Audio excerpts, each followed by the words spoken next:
What's up, Bug Brigade? Do you ever wake up feeling just so freaking alpha that you have to put on your wife's clothes to kind of level things out? Yeah, me neither. Do you hear that? We got leaks up in here. We got leaks to discuss. We just got a peek at some character secret rares and character rares from Battle Legion, the next Japanese set to be released. And people are pumped about these cards. Let's take a look and see what we think. First off, Misty Starmie. The history here, am I right? These two have been together for decades, and it's so great to see them finally getting a long overdue vacation. They're out here at the pool. Misty has a Pokemon inner tube. She's chilling. Starmie there, ride or die bestie. Beautiful card. Next, we have this Cynthia Garchomp, another good group of friends. But yeah, this card's cool. Then we have a Chandelure with some other purple-haired lady from Incredibles. They're in a library. They're reading. They love reading. Then we got Weirdear and Friendo over here. This is a prominent Pokemon in the new game, Pokemon Legends Arceus, which I just started playing last night, so I really don't know all that much, but you get to ride around on Weirdear, and I think this is a character in the game. And then we got Cleaver, the new evolution of Scyther. He's in front of a big tree, hanging out with little Cowboy Bebop over here. Very striking cards, just generally cool colors. They're all very unique and distinct, one from another. I think these are going to be favorites, chase cards everyone's going to want to get their hands on. So the big question is, will character super rares or secret rares replace full art cards? Full art cards are hard to pull. One a booster box maybe. And I gotta be honest, of late when I pull them, I'm not that thrilled because they all start to look and feel the same. That's deliberate. They've been giving these strands of continuity that allow them to look really good together when presented as a set. They have these colorful, glittery, bold backgrounds. They have the Pokemon front and center with an outline stroke going around them that's usually silver or gold or some other accent color. The artistic treatment is really extra and it's really out there, but it becomes monotonous the more packs you open, despite how rare and hard those cards are to come by.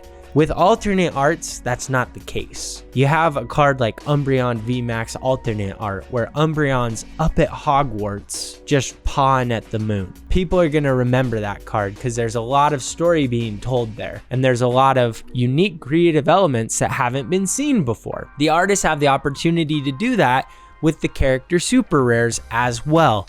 So if Pokemon were to push out full arts as an artistic style and treatment, replace it with character secret rares, what would happen, I think, is you'd end up with some of those cards in that same tier of rarity becoming more valuable, more sought after, and more remembered, long-term and short-term, which is a good thing for the hobby. Just look back to Cosmic Eclipse, which introduces this concept with the Lunala Solgaleo full art, which is actually a character art.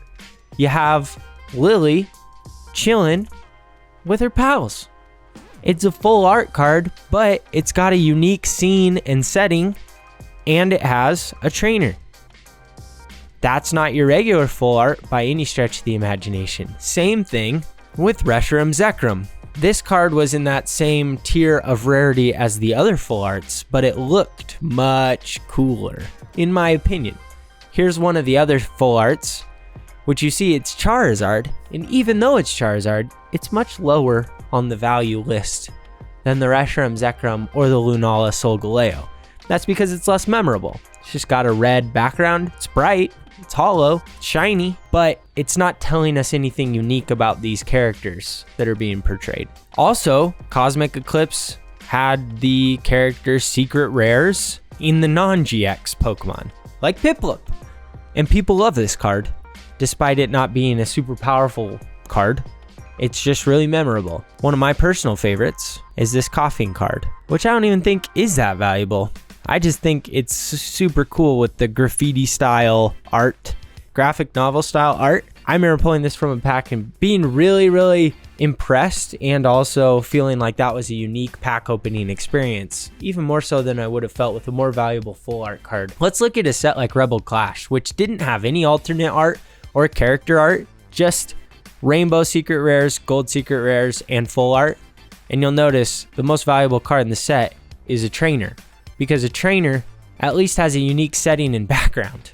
Next, you have these gold cards, but once again, even that treatment becomes a little bland the more times that you've been exposed to it. And then the rainbow rares also kind of fall into the same pitfall of all looking the same and feeling the same after opening enough packs. Now jump to a set like Evolving Skies. Look how different, even though these are part of the same card class, they're VMAX, secret, alternate art, rare cards. But look how different the Umbreon VMAX and the Rayquaza VMAX look one from the other. Same class of cards. They look nothing the same. Compare that to this Rayquaza card. This Rayquaza where it's not even front and center, it's like exiting the background, it's flying away. There's just really cool perspectives and unique things that can be done when the artist is giving more flexibility and more freedom. The Umbreon full art is the most valuable full art, and it's way down the list. And it's a hard card to pull. Very rare, very difficult. Why not make those extremely rare, hard cards to get ones that you'll remember beyond pulling it? And I think this is the direction that Pokemon is hoping to go, but I can't say for sure. Maybe they'll release full art cards in Battle Legion, and they just haven't been leaked yet. I imagine the artists are pumped at the opportunity to get to design one of these character rares because they really get to use their imagination. They're not just told, here's our template for full arts, go make it fit. Or here's our template for rainbow secret rares, let's make it fit. I wouldn't mind to see rainbow secret rares fade away in the next Gen 9 version of Pokemon. If it's not V, maybe it's Pokemon Z. Whatever's next, I think rainbow secret rares have had a good run, but we're ready for something new, something with a little bit more diversity. Perhaps they could do something like they did on the Amazing Rares, but on a full card treatment. That might be unique, and that might at least capture our attention for a moment. But like I said, if you stick with any one template for long enough, people are just going to get sick of it, and there's not as defined a template for the character secret rare and alternate art cards. But these cards look really beautiful, and they will be expected in the next English set, which is going to be called Astral Radiance. And it will be centered around Dialga and Palkia and their primal forms, or whatever the forms are that they have been introduced as in Legends Arceus. What do you guys think? Are you a big fan of full arts? Am I crazy? Do you want them to stick around? Or would you like to see Pokemon replace those with more character art cards and alternate art cards and maybe move in a different direction artistically? Let me know in the comments. Thanks for watching. We'll talk to you later. Peace. Pull the shiny Charizard, I'm feeling so alive.